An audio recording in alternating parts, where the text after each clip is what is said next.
Did you hear that a zoo in China was taking dogs and painting them to make them look like pandas and calling them panda dogs? Well, that's what we'll review in this Learn English with the News lesson, so you can expand your vocabulary with 57 expressions that you can use every day. Welcome back to JForrest English. Of course, I'm Jennifer. Let's get started. Here's the headline: Zoo comes clean that their pandas are painted dogs. So here are the panda dogs. What do you think? Cute or just weird? You can share your choice in the comments. Do you know what it means to come clean? To come clean? Zoo comes clean. This is an idiom that means to admit the truth, but usually after first hiding it. We generally use this with the statement, I need to come clean. I need to come clean with you. And then you would admit whatever the truth is that you didn't want me to know. Maybe you would say, I need to come clean with you, Jennifer.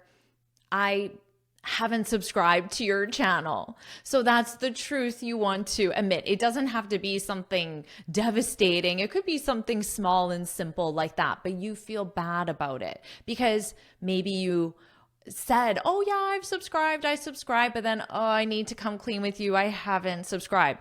If that describes you, well, then make sure you describe.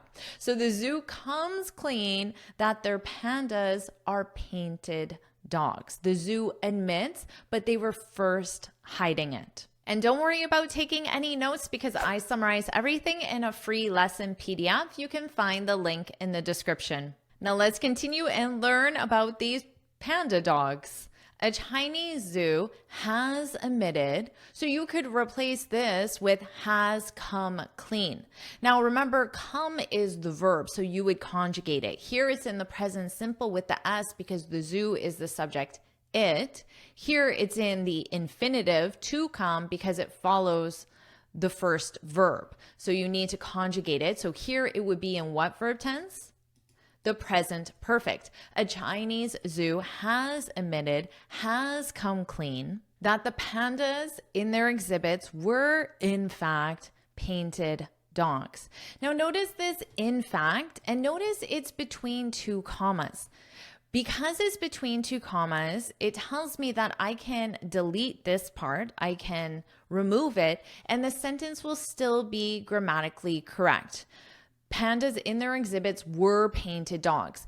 In fact, is there to emphasize the factual truth of this. So here I have a complete sentence. Learning English with the news, what you're doing right now, is a great method. Now, if I want to emphasize this, simply make it sound stronger, I can add in fact, and I'll add it after the verb to be, because I want to emphasize that the existence of this. So the verb to be is in fact, and notice I separate it between commas to show that I can remove this information entirely and the sentence is still grammatically correct. So now it sounds more emphasized, more dramatic. Learning English with the news is, in fact, a great method. Do you agree with that? If you do, then put that's right, put that's right in the comments so I know that you enjoy this method. According to the New York Post, now notice here, it's according to someone or something. The New York Post is a media outlet. So you could say according to the journalist, according to Jennifer, according to the New York Post. But don't forget that preposition to, according to. According to the New York Post, visitors at the Shanwei Zoo realized they were being bamboozled. Oh, bamboozled. Have you ever heard this word before? We're being bamboozled. This has the same meaning as being tricked or being deceived. And just make sure you know this is done on purpose. This isn't accidentally sharing information that isn't correct. You're doing this on purpose to deceive someone. Bamboozled. Now, bamboozled isn't the most common word. tricked or deceived would be more commonly used. Perhaps this article chose to use it because pandas eat bamboo, and bamboozled, you hear the word bamboo. Perhaps you can use it, but it's not the most common. So you could say she was bamboozled into telling them her credit card number. Again, it would be more common to say she was tricked into, she was deceived into telling them her credit card number. Now notice, what type of sentence is this? An active or a passive? She's receiving it. She's not doing it. She's not the one tricking. She's the one receiving the trick, the bamboozle. As an active sentence, what would we say? Well, we need to find our subject. We have them. So they bamboozled. That would be just the past simple of the word. They bamboozled her into telling them her credit card number. So just this first part of the sentence would change. This is commonly used in the active to talk about receiving the action.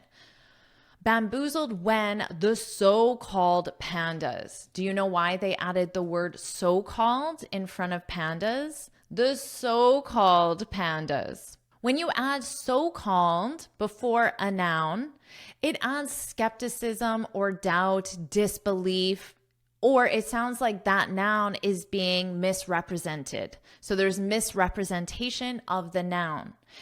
They're claiming that they're pandas, but they're so-called pandas. They're not actually pandas, so there's a misrepresentation. Going back to our bamboozled example, I wrote here, I was bamboozled by the so-called volunteer. So maybe someone knocked at my door and said, I'm a volunteer and I'm raising money for an animal shelter. Would you like to donate? Sure, I'd love to. Here's my credit card information. Now, this person claims they're a volunteer, but they are not. So it was a misrepresentation. And you can use this if you're not sure. So it's more you want to add some doubt. I was bamboozled by the so-called volunteer. So let's come back to the article. Visitors at the zoo realized they were being bamboozled, tricked, or deceived on purpose when the so-called pandas began panting and barking. You probably know what barking is. Ruff, ruff, ruff, ruff. Pandas don't bark, as far as I know. And panting.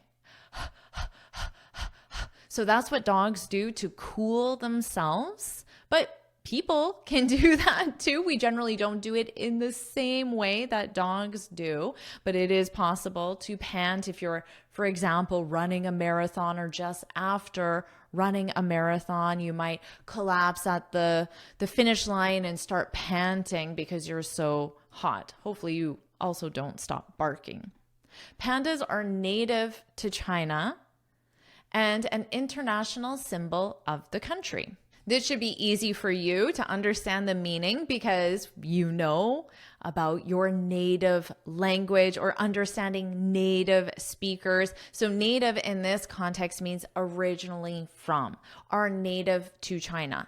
So you can talk about animals or plants or other things as being native to a country. So what about your country? What animal or plant is native to your country and would be well known to many other people? Perhaps from Canada, geese, Canadian geese.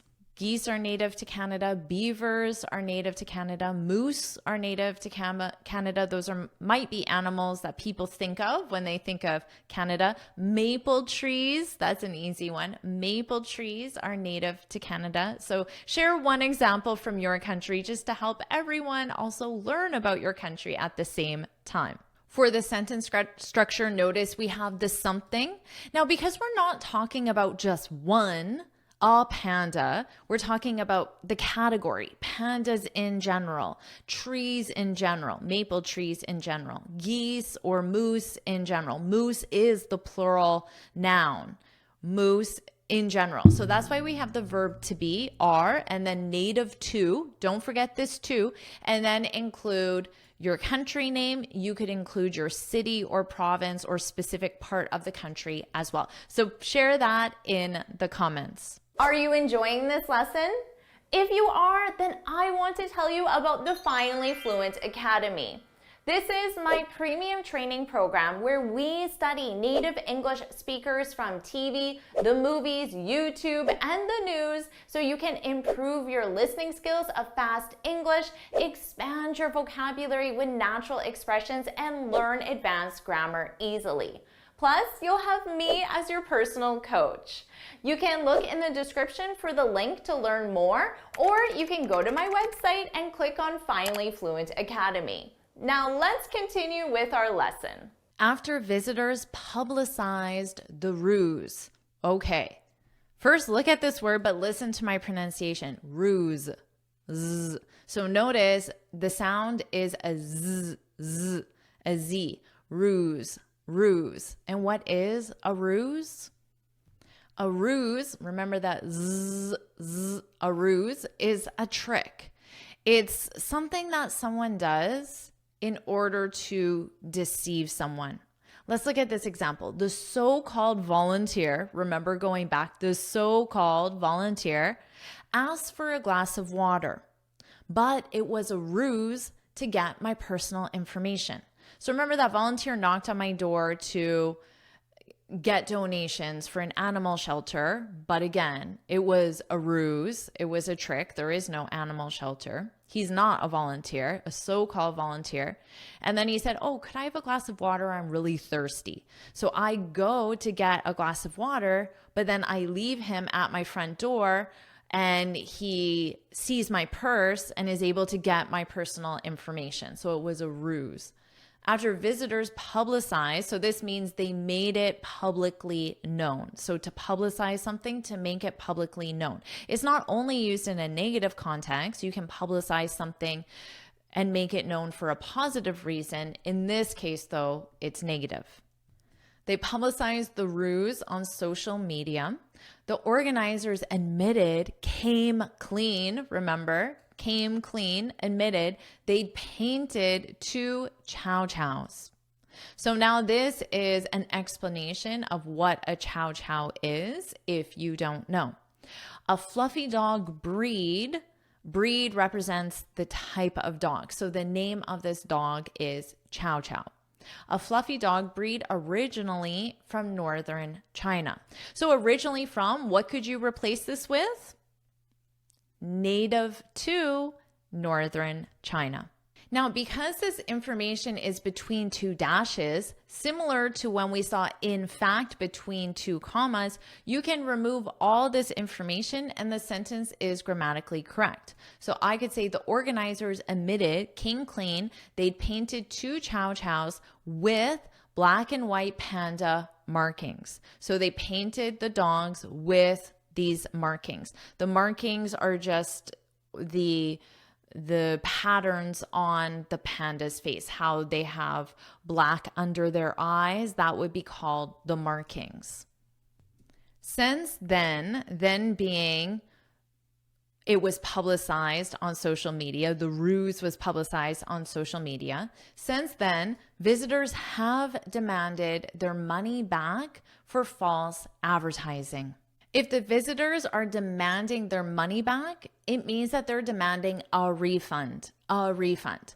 I'm sharing that because we only use this term a refund if money is paid for a product or service, and then that product or service is returned or found that you didn't receive the product or service you wanted.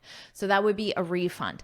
But in other cases, you wouldn't say refund. You would say, I want my money back, or I am demanding my money back, to sound stronger. Demand sounds stronger than simply saying I want. I want my money back.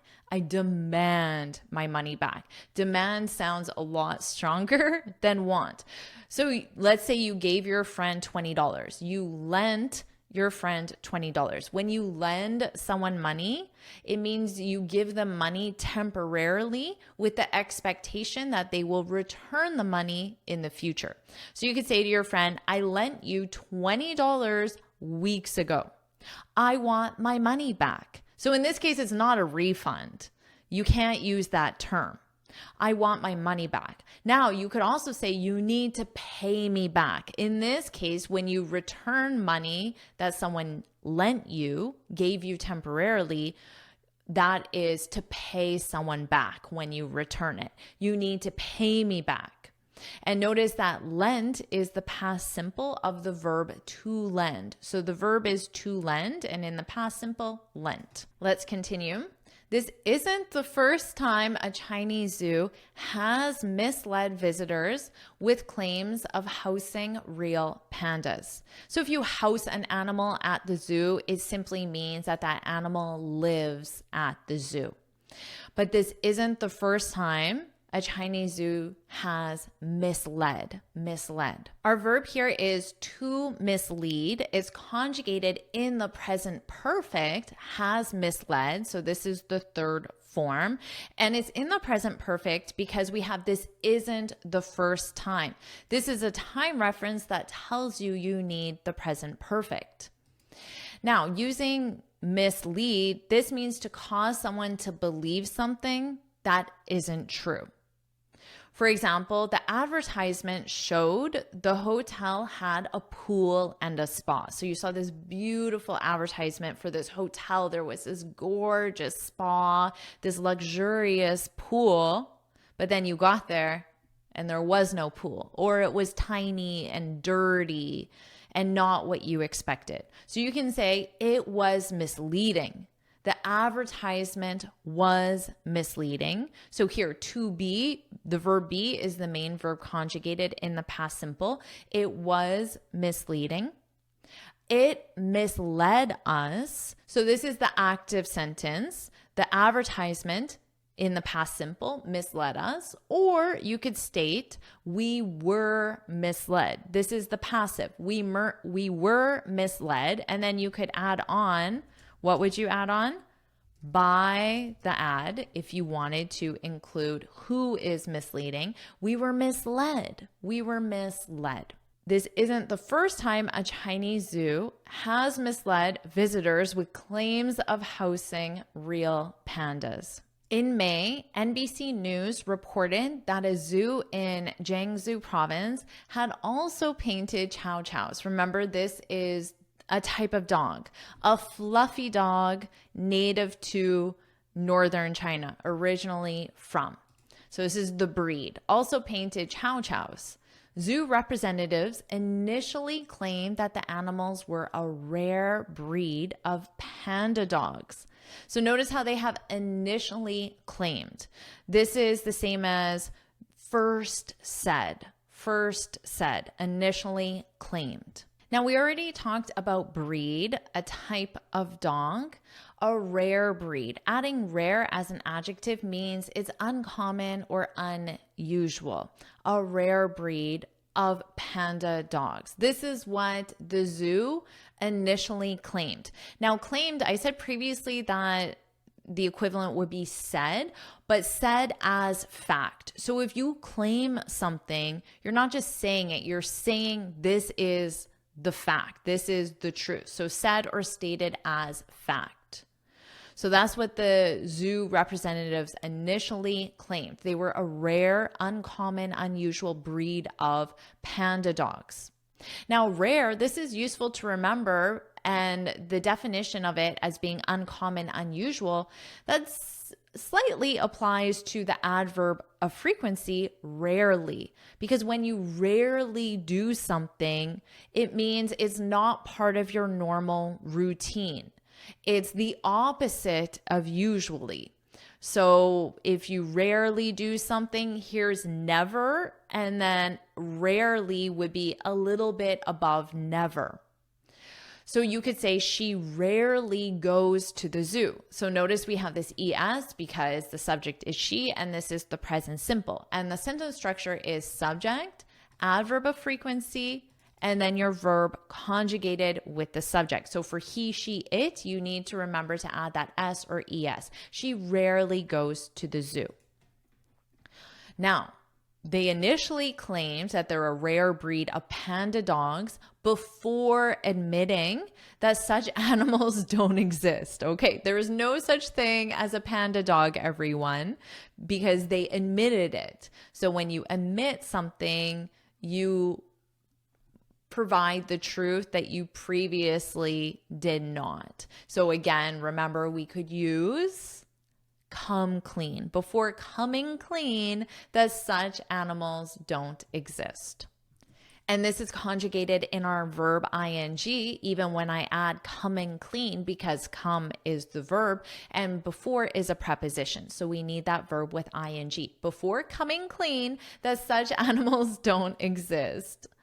At the time, zoo officials told Chinese state media they had advertised them as panda dogs and did not intentionally mislead anyone.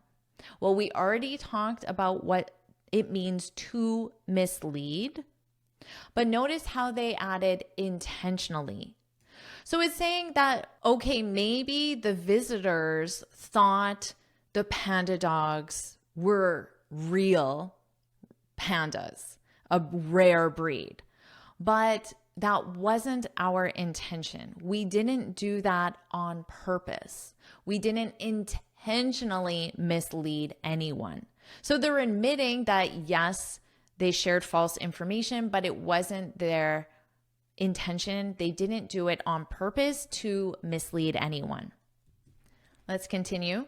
When journalists asked them why they invented the idea of panda dogs to cover their tracks. Ooh, I like this. To cover their tracks. If you cover your tracks, it means you hide or conceal information that can reveal a crime or simply a misdeed. It doesn't have to necessarily be overly serious like a crime. Let's review this example sentence. We need to cover our tracks so she doesn't know we were in her office. So you were in your coworker's office and you didn't have permission. Maybe you were doing something positive. Maybe you were trying to find out when her birthday is so you can plan a surprise party. It doesn't necessarily have to be negative. But if you want to cover your tracks, well, you need to hide or conceal that you entered her office. How could you do that? Well, if the light was off and then you turned it on, make sure you turn it back off. Make sure you put all the objects exactly where they were. Make sure you don't leave any garbage or anything like that. That's how you would cover your tracks. So when journalists asked them why they invented the idea of panda dogs to cover their tracks, a zoo representative explained, there are no panda bears at the zoo, and we wanted to do this as a result. Simple enough explanation. At the time, state media and the general public criticized the zoo for also mistreating the dogs. To mistreat is to treat poorly. So in this case, mistreating the dogs, not treating them very well or treating them poorly. Zoo officials defended the exhibit. If you defend something or someone, you say something positive when other people are saying something negative. So the zoo officials are saying the exhibit is a good exhibit. It is interesting. It provides value. That's how you would defend it. Zoo officials defended the exhibit being the area where you can see the panda dogs, the so-called panda dogs, saying the dogs had not been harmed. You could also say had not been mistreated. So we would take this, which is a verb, mistreating, and we would turn it into the adjective form, had not been mistreated. One official stated, normal people dye their hair. Dogs can dye their hair too. So remember, they dyed the dogs, dye being to put color in. So the pronunciation is the same as the verb to dye, But here, to dye one's hair is to change the color of one's hair, is also used as a noun, hair dye, hair dye. You use hair dye to dye your hair. So normal people dye their hair. Dogs can dye their hair too. So this is their statement of defense. This is how they defended themselves, justified or supported their actions, saying they weren't mistreating or harming the animals. And that's the end of this article. So what I'll do now is I'll read the article from start to finish, and this time you can focus on my pronunciation. Zoo comes clean that their pandas are painted dogs. A Chinese zoo has admitted that the pandas in their exhibits were, in fact, painted dogs. According to the New York Post, visitors at Shanwei Zoo realized they were being bamboozled when the so-called pandas began panting and barking. Pandas are native to China and an international symbol of the country. After visitors publicized the ruse on social media, the organizers admitted they painted two chow chows, a fluffy dog breed originally from northern China, with black and white panda markings. Since then, visitors have demanded their money back for false advertising. This isn't the first time a Chinese zoo has misled visitors with claims of housing real pandas. In May, NBC News reported that a zoo in Jiangsu province had also painted chow chows. Zoo representatives initially claimed that the animals were a rare breed of panda dogs before admitting that such animals don't exist. At the time, zoo officials told Chinese state media they had advertised them as panda dogs and did not intentionally mislead anyone. When journalists asked them why they invented the idea of panda dogs to cover their tracks, a zoo representative explained, "There are no panda bears at the zoo, and we wanted to do this as a result." At the time, state media and the general public criticized the zoo for also mistreating the dogs. Zoo officials defended the exhibit, saying the dogs had not been harmed. One official stated, "Normal people dye their hair. Dogs can dye their hair too." So did you like this lesson? Do you want me to make more lessons where we review the news together? If you do, then put let's go, put let's go in the comments. And of course, make sure you like this lesson, share it with your friends, and subscribe so you're notified every time I post a new lesson. And you can get this free speaking guide where I share 6 tips on how to speak English fluently and confidently. You can click here to download it or look for the link in the description. And you can keep expanding your vocabulary with this lesson right now.